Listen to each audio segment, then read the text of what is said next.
Good morning all of you, how are you, कैसे हो आप सभी। आज हम हमारा नया टॉपिक टीपू सुल्तान के बारे में पढ़ेंगे।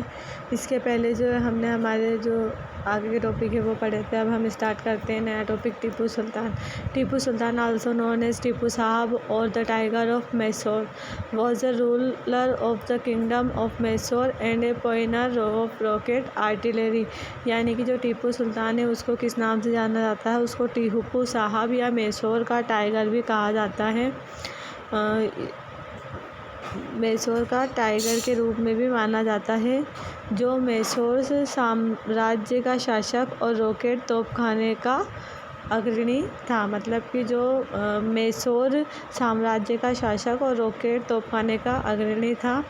ही introduce a number of administrative invention during his rule. यानी कि he introduced a number of administrative invention during his rule, including a new coinage system and the calendar and a new land revenue system which initiated the growth of the Mysore silk industry.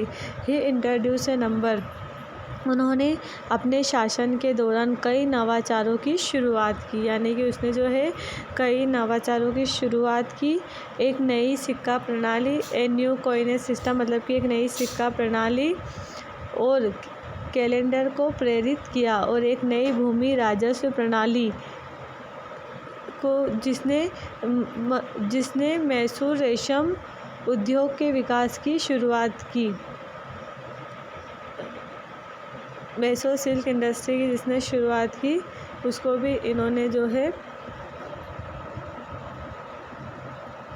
प्रेरित किया। मतलब इन्होंने जो है अपने शासनकाल के दौरान कई नए नवाचारों की शुरुआत की।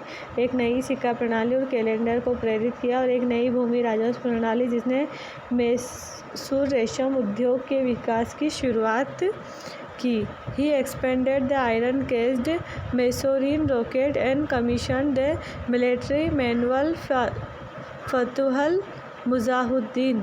He expanded यानी कि इन्होंने जो है लोहे के आवरण वाले मैसूरियन रॉकेटों का विस्तार किया और सैन्य मैनुअल फतुहल मुजाहिदीन की शुरुआत की। इसको आपको अंडरलाइन करना है कि इन्होंने किसकी शुरुआत की। He deployed the rocket against advance of British force and their allies during the Anglo-Mysore War, including the Battle of Polier and Siege of Seringapatam। यानी कि he developed the rocket against इन्होंने एंग्लो मैसूर युद्धों के दौरान British सेनाओं को और उनके सहयोगियों के अग्रिमों के खिलाफ रॉकेटों को तैनात किया, जिसमें पोलीलूर और घेराबंदी का युद्ध भी शामिल था। इंक्लूडिंग जिसमें कि पोलीलूर और जो घेराबंदी का युद्ध था वो भी शामिल था।